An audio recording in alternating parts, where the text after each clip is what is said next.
Restore the Lake Chad to its former glory. President Buhari tasks leaders of the region. Multinational task force has indeed become a model, making physical value and affirming the workability of the common approach to conquer challenges in the area. President Buhari seeks legal backing for National Social Investment Program.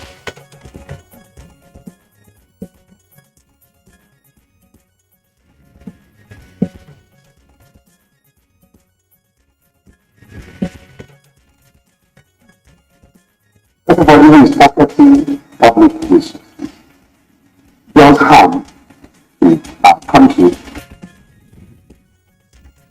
War against corruption. Vice President Oshibajo unveils EFCC integrity manual.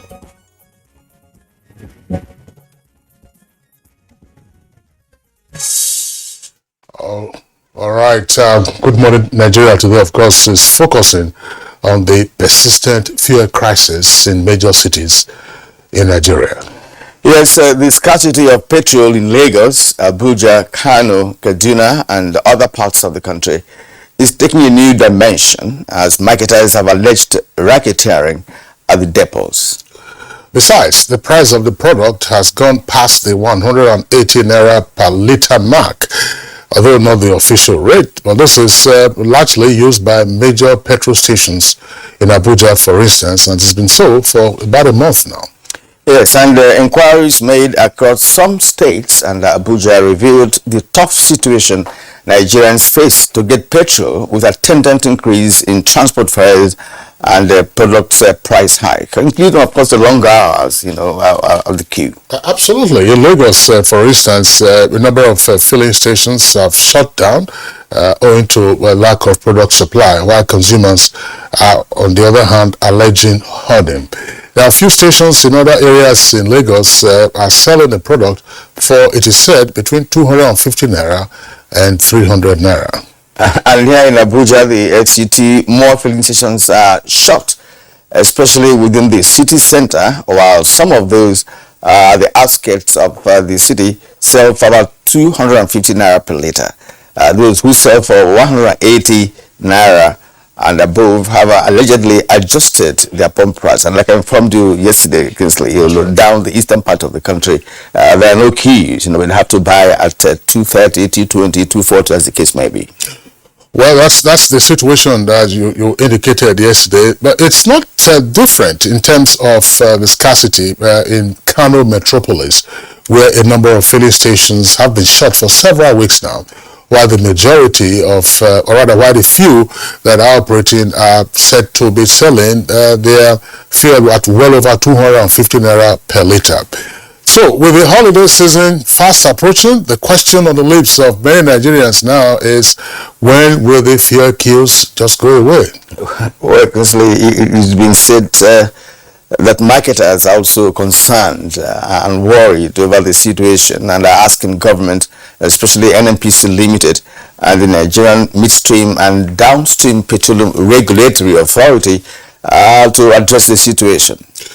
But there are also reports indicating that hoarding of products is going on unchallenged at private depots. And IPMAN, that is the private marketers, as an independent private marketer, petroleum marketers association, wants the pump price of petrol fixed at least 200 naira per litre as a condition to make fuel available. That would also be a sense of blackmail. No question about it, because as we said, you'll be reading the papers in the last couple of weeks, and there have been all kinds of issues being thrown around. At some point, independent marketers were saying that, look, if there was no subsidy, fuel will be selling at 400 naira per litre. And I did raise the question: the subsidy is not their issue. IPMAN or independent marketers, major marketers, are not the ones who are paying the fuel subsidy. The government has already made provision for subsidy payments also in the 2023 appropriation up until June next year. Exactly. And what's also worrisome, about the practice of all these independent marketers is that there are filling stations that don't operate under normal circumstances. Absolutely. It's only when there is fuel scarcity that they begin to operate. So we now wonder, how do they source their own fuel? right. I think what you have said now, look, Kieran, there's some curiosity. I don't want to mention the name of the station, but it's there. It's there in the open. Say on the Shagamu Benin Expressway, after Ijebode, there are two filling stations, the same name. One on the right, and then some meters down the road, you see another one on the left. I have never seen those filling stations sell petrol. Never. And the claim is, of course, I'm not on that axis now, that during scarcity, they come alive. The stations are before the junction of Omo Wood. There's one notorious bridge there that we used to have, where accidents used to occur. You also have, I've seen a couple here in the Federal Capital Territory. The stations are dry. And then all of a sudden now... there are people who are engaged in brisk business when it comes to petroleum products. Well, illegal business. Exactly. And on the other hand, President of the Independent Petroleum Markets Association of Nigeria, IPMAN, Alhaji Debo Ahmed, has explained that his members are not getting enough products at the depots as the product is not available, and that is the reason for the queues. He said no marketer can afford to sell at the official price now. The Group Chief Executive of NNPC Limited has admitted that it is no longer possible to sell petrol at 175 per litre. Okay, depots have come out to also deny the allegation of hoarding. Now, they are blaming it on oil theft. What has that got to do with that? Is it crude oil theft or refined petroleum product theft? The blame game is on, as major marketers also say that they are pushing out products that they receive from NNPC.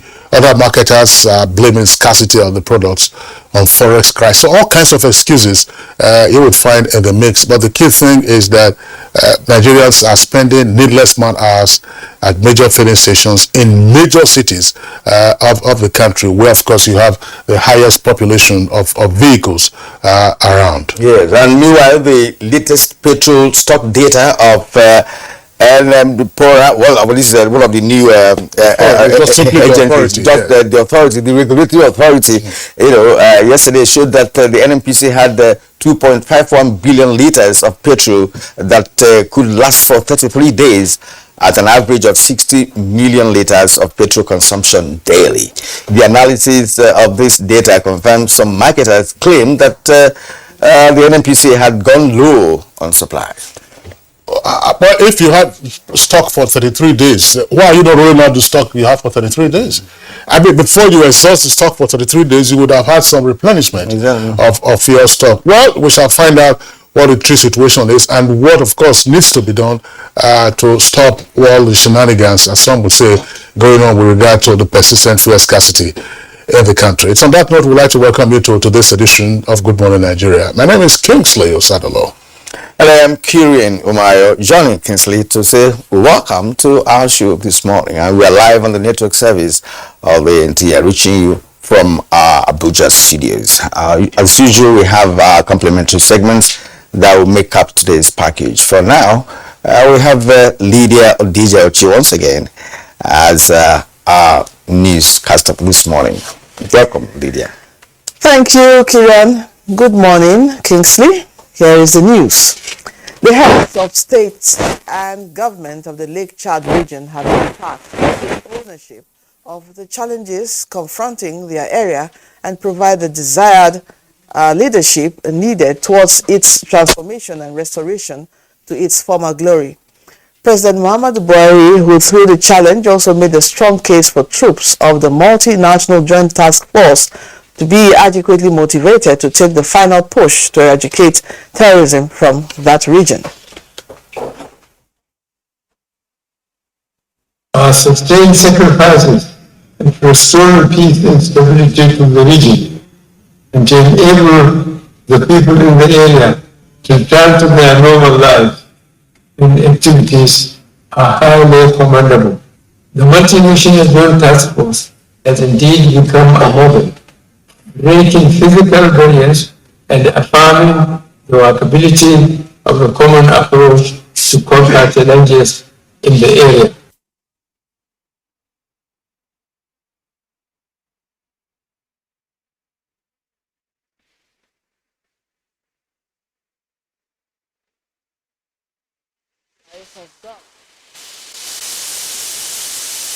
EFCC to continue building an army of young Nigerians in primary, secondary, and tertiary institutions for the fight against corruption.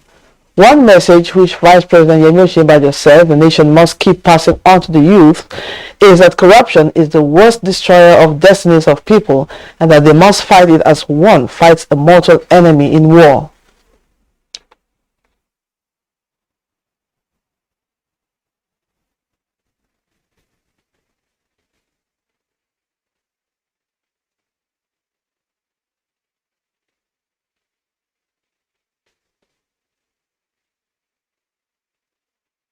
Public money is not for private pockets. It is meant for the public good. It's meant for public infrastructure. So everybody who is pocketing public resources does harm to our country and does harm to the future. President Muhammadu Buhari has written to Senate requesting the consideration of a bill that seeks to provide legal backing for the National Social Investment Program.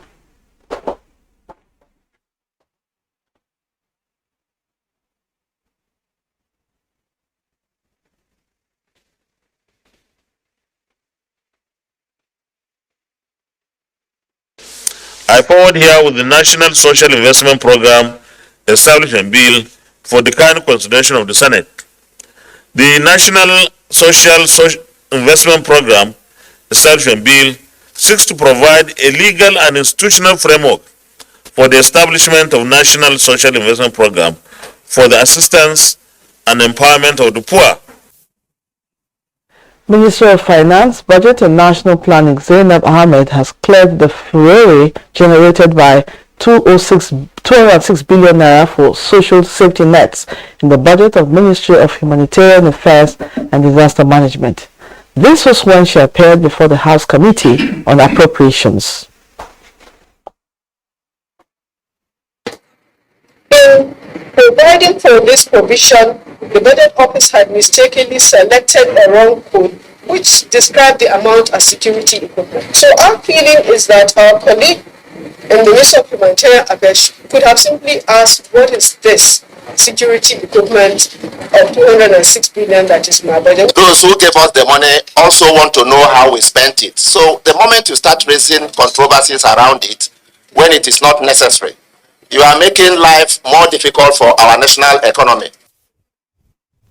INEC Chairman Professor Mahmoud Yakubu said in spite of attacks on INEC facilities in some parts of the country, the Commission will not be deterred in conducting free, fair and credible polls in 2023.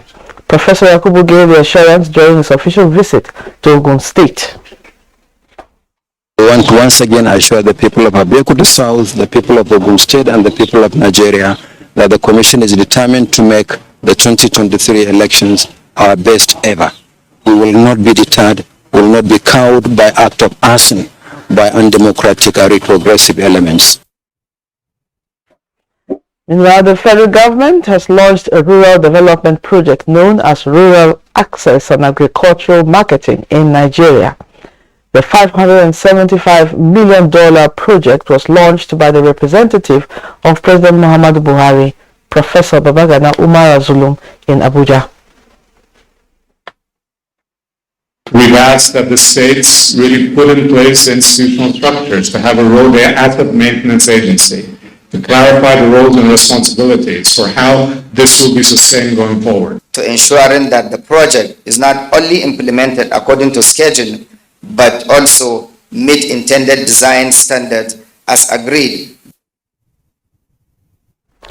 Nigeria's population managers have inaugurated a national action plan to accelerate implementation of Nairobi commitments with sexual and reproductive health, as well as rights of women and girls, topmost of the agenda.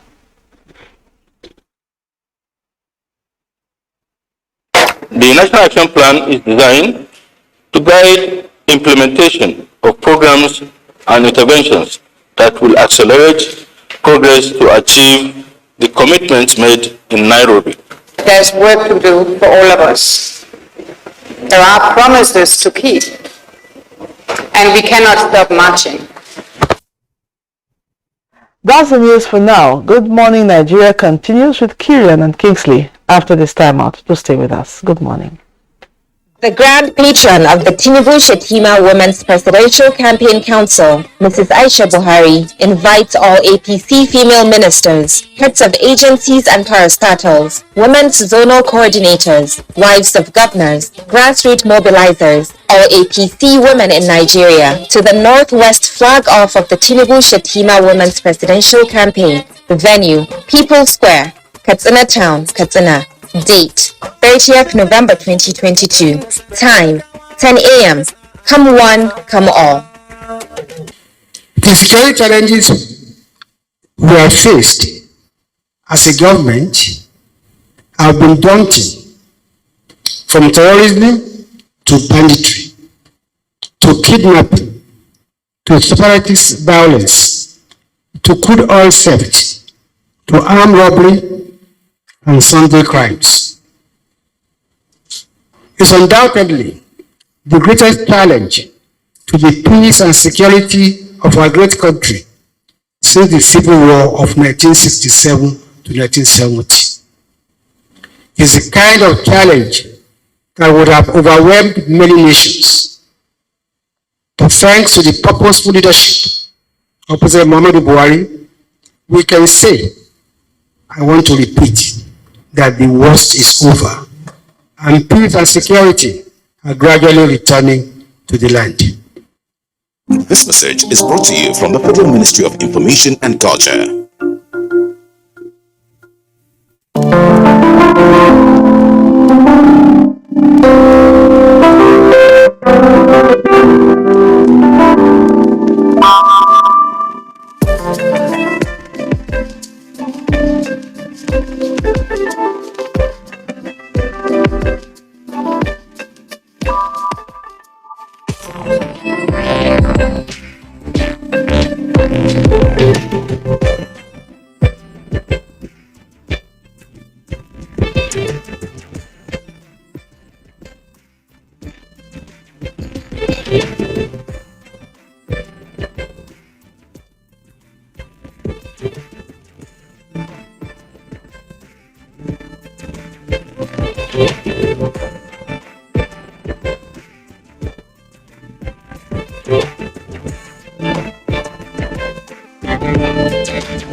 As the 2023 elections draw near, remember, evil prospers when good men and women only wish for peace, but never take a step to make peaceful elections happen.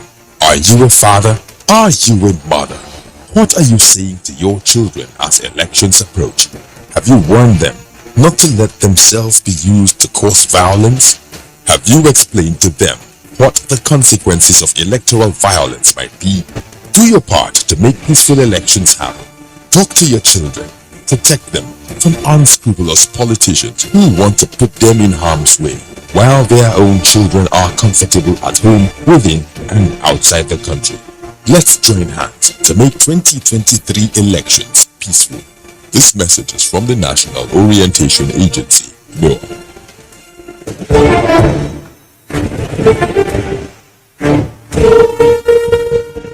Finally, the hero of Nigeria's democracy has arrived. He shall usher us into a new phase of development, peace, and prosperity. He is the father of the new Nigeria, His Excellency President Muhammadu Buhari, GCFR. Welcome to another season of giving Nigerians hope yet again. We are sure of a great future for both ourselves and generations yet unborn. We look forward to your leading us as a nation into our manifest destiny. Though the challenges against us as a people are many, we know that your leadership shall set us on the right path to our greatness. A new dawn beckons on us all, and having you as our president is a precursor to this. Thank you for believing in Nigeria. This message is from the Nigerian Television Authority, NTA. All right, we thank you for staying with us on Good Morning Nigeria. And you've just joined us. Our next item is business news. And for the latest, let's join Alika Obanachi Aroa.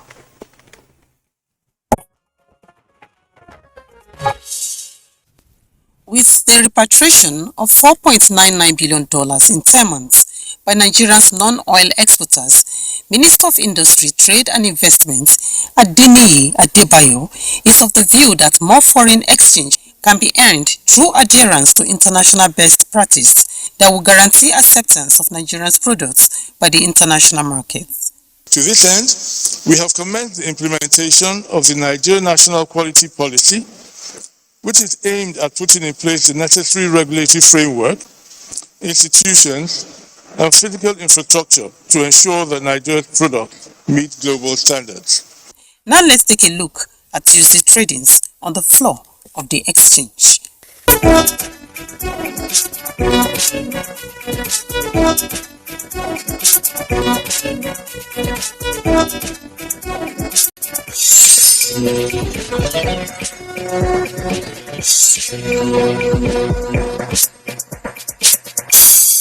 With business news, Alika Obanachi Aroa. Many thanks, Alika, for the business package. Coming up next for us is newspaper review.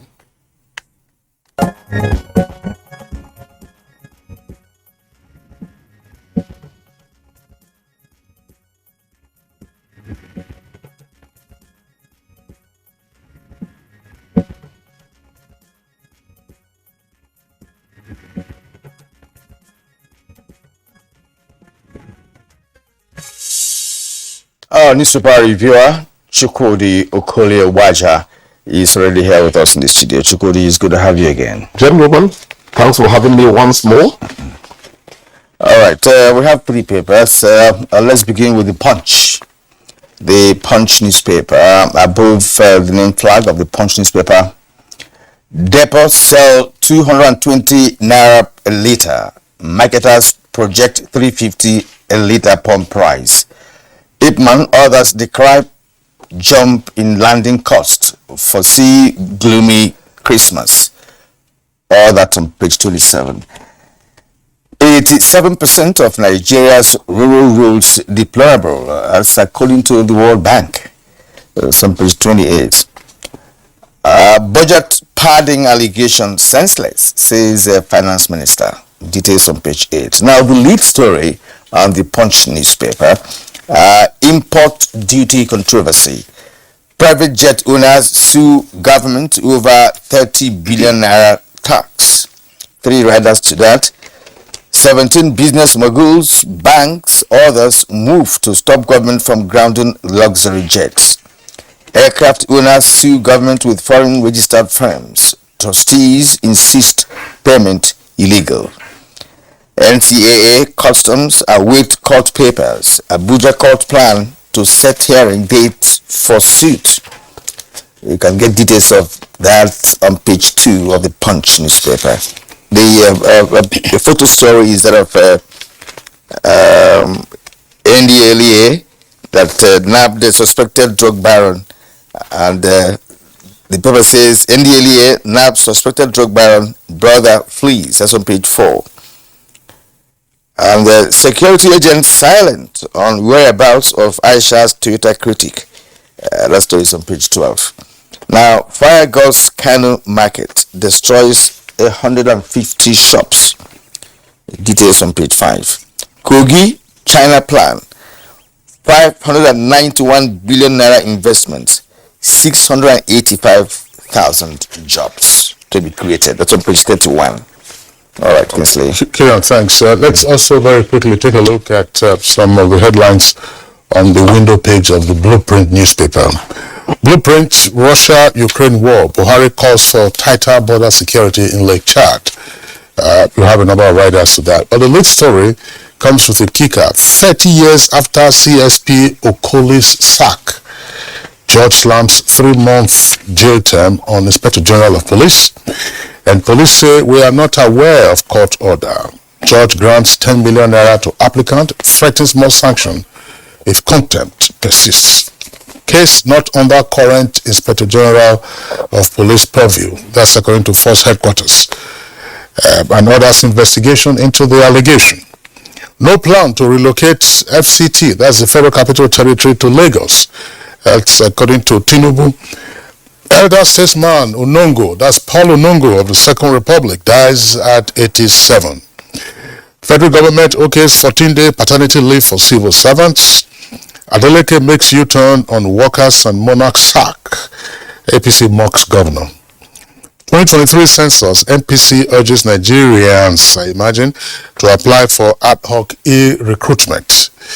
INEC chair visits Ogun, assures we won't be deterred by attacks. And finance minister blames budget padding on wrong code. Nigeria's education, one of the best in the world. TRCN registrar. That is the Teachers Registration Council of Nigeria.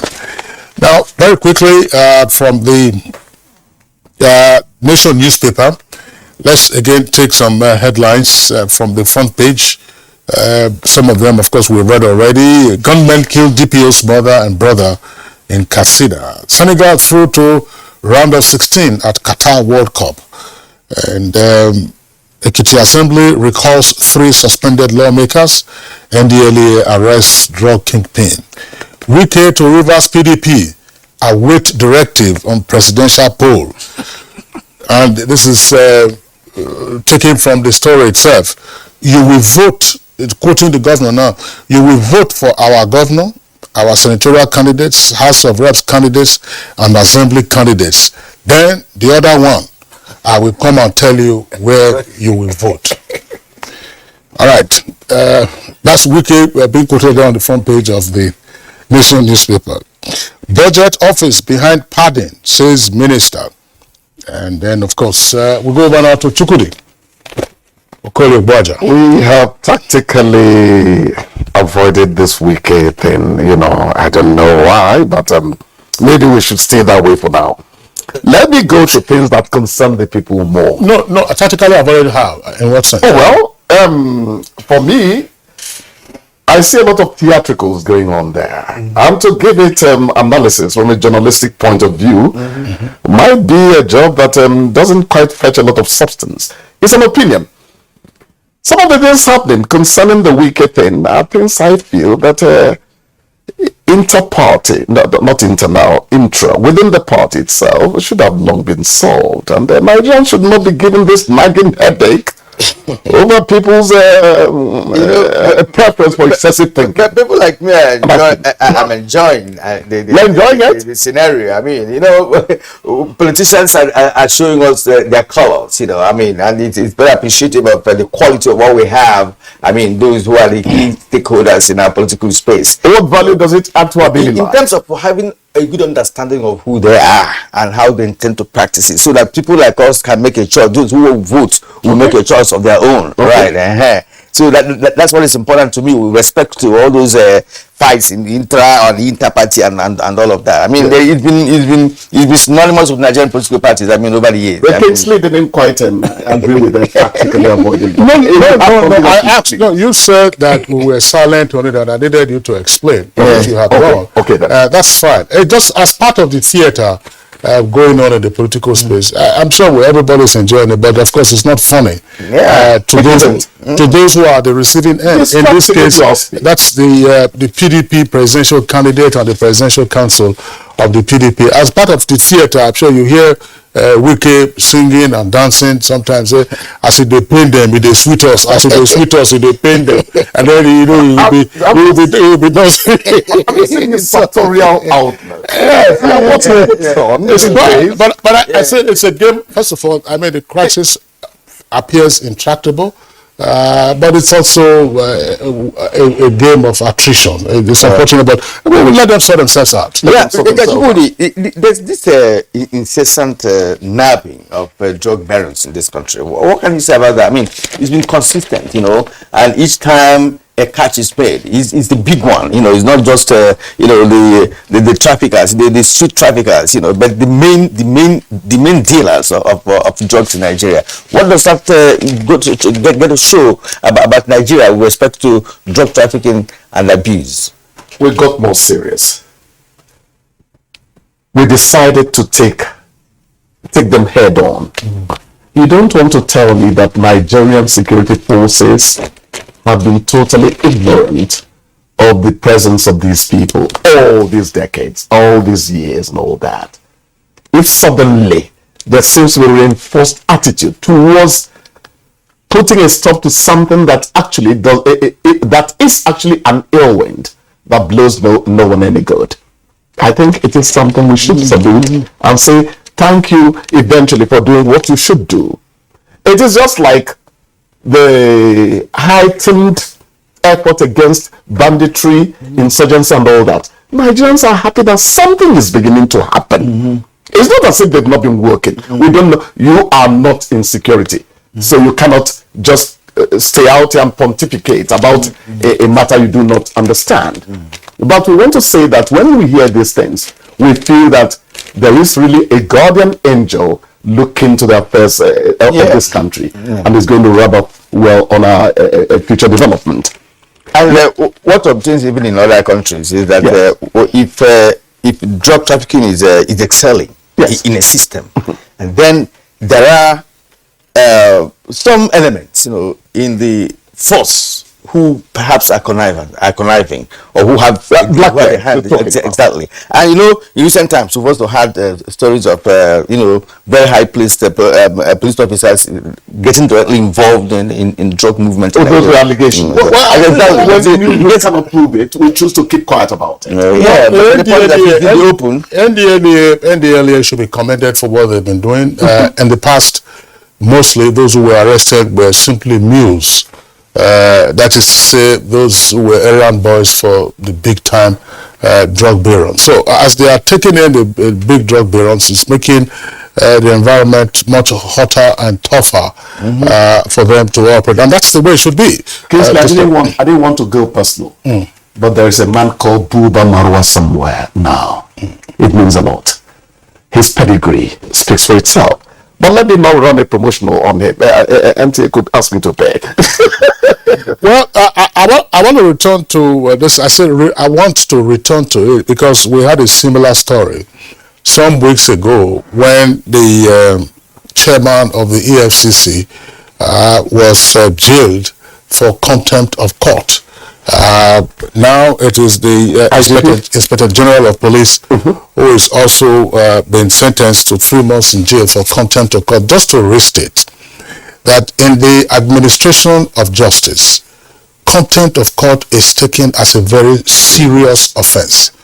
Contempt can be committed in the face of the court, that's while you are, of course, in the courtroom, or it can, which is in facie, or it could be out of the court, which is ex facie. Let's not get into some of those technical details. It's taken seriously, but again, there is some curiosity about this case. I'm just raising this to say it is not Inspector General as Usman Al-Khali Baba, who has been sentenced now. It is Inspector General of Police, that's to say by virtue of office. And they said there was a judgment that was given in 2011. That judgment has not been enforced by the Inspector General's office. The Inspector General's office, that's to say the force headquarters, have also issued a statement now saying that they were not aware of this particular judgment. The judgment was that a police officer, a CSP, Chief Superintendent of Police, was sacked in 1992. That's 30 years ago. And the claim was that it was under an existing decree at the material time. He then went to court to challenge his dismissal from the force, and he got judgment in 2011. But my curiosity, from a legal point of view, has to do with reinstatement. Now, what is the gravamen of the current decision? The details are not stated there. Why am I saying this?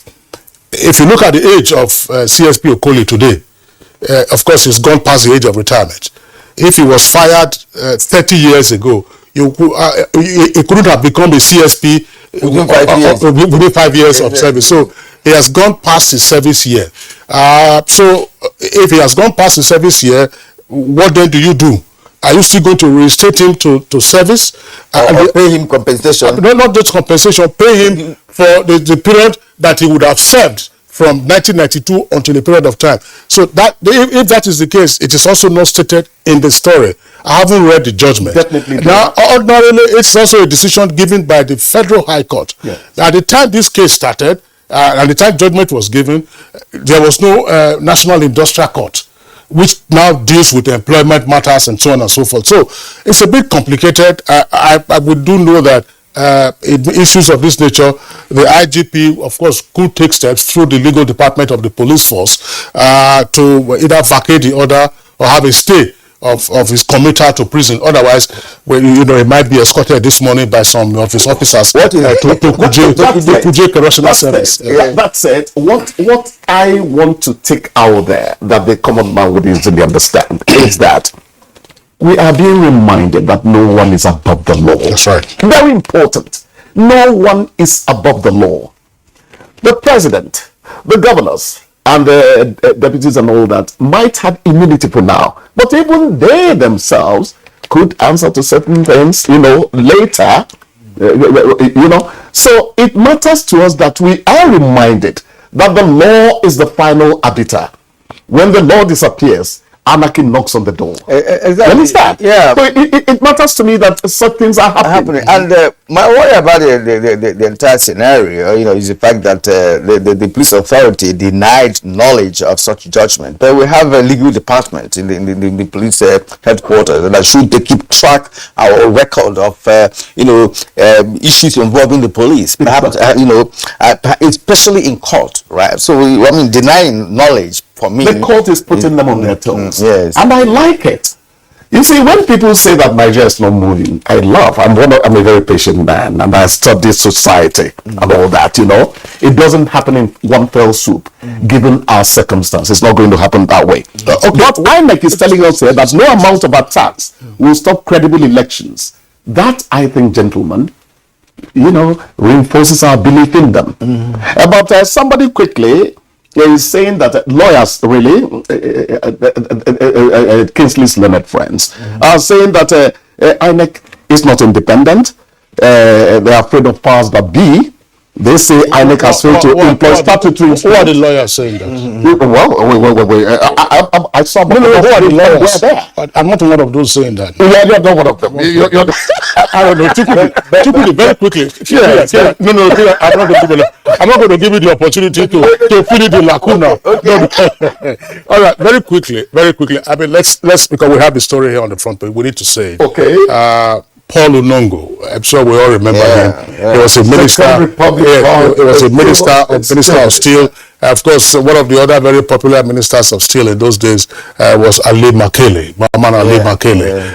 Paul Unongo was a presence in the Nigerian political space, and also for the Tiv Nation. He was highly respected, and he also, of course, pursued very vigorously the interests of the North, ultimately in a united Nigeria. He has passed on now at the age of 87. May his soul rest in peace. I like to think, and his aristocratic grain, and he's one of the key political stakeholders in the Second Republic. Played a major role.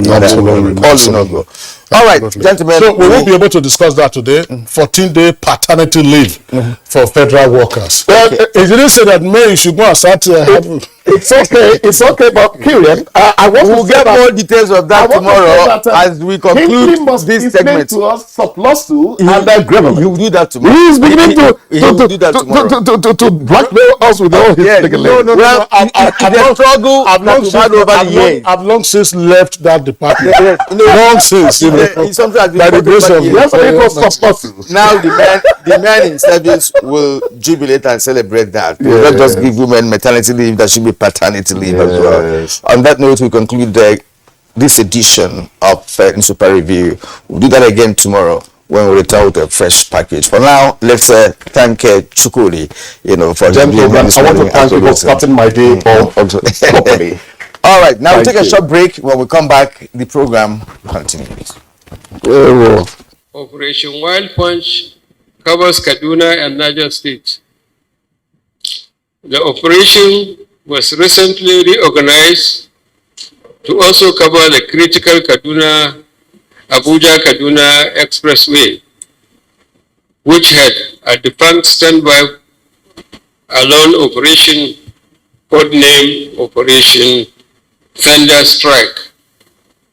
Additionally, as part of the Operation Wild Punch, a subsidiary operation codename Operation Forest Sanity has also been launched to flush out the terrorists from the forest that straddle Kaduna and Niger states. These efforts were geared towards flushing out criminal elements from the Kaduna-Abuja Expressway and its environment. I am pleased to inform that Kaduna Expressway has been secured through a combined efforts of the armed forces, the police, and other security agencies. This message is brought to you from the Federal Ministry of Information and Culture.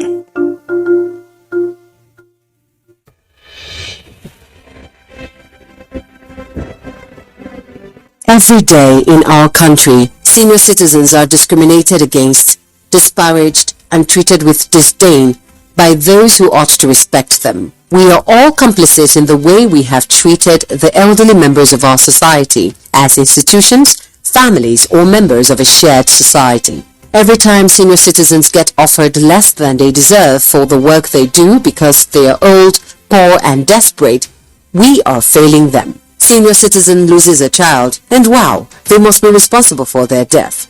Every time a senior citizen gets labeled a witch, is called mad, and shooed out of the way because they have no memory of where they were headed and look unkempt, we are failing them. We say, abeg, it all old, make it do die, make everybody for rest. To ailing parents, uncles and aunts. That's discrimination. That is neglect. When you see an old woman getting beat up and being accused of witchcraft, do not turn the other way. Stop and teach people that white hairs, wrinkles, and hunchbacks are no evidence of witchcraft. Aging comes with a memory decline. Sometimes it's not out of place to have elderly people lose their way, forget details of their lives, and how to properly take care of themselves. When they get to this stage, they deserve your empathy, not scorn. Our ailing fathers, mothers, aunties, and uncles are deserving of quality healthcare and peaceful transition. Make their last moments memorable. Senior citizens have paid their dues. They deserve your care. Stop all forms of discrimination against them today.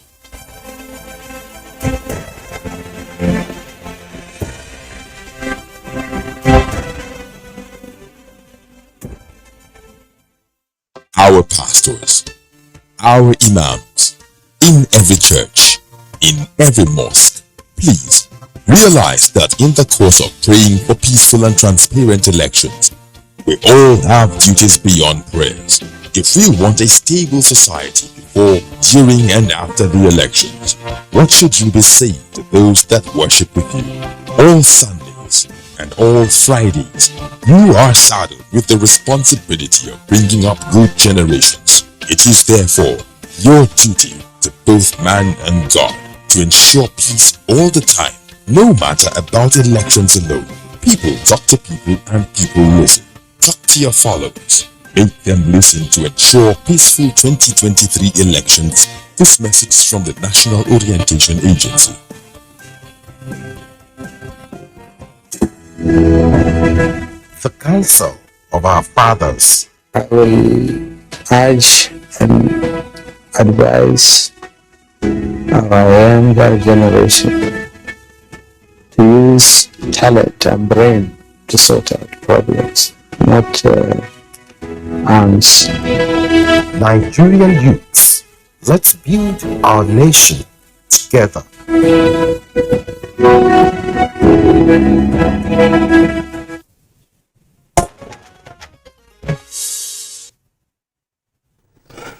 You're watching Good Morning Nigeria on the network service of the Nigerian Television Authority. Now, before we commence our conversation on the persistent fuel scarcity in major cities around the country, we'll take this background compiled by our correspondent, Abdulsalam Jibril.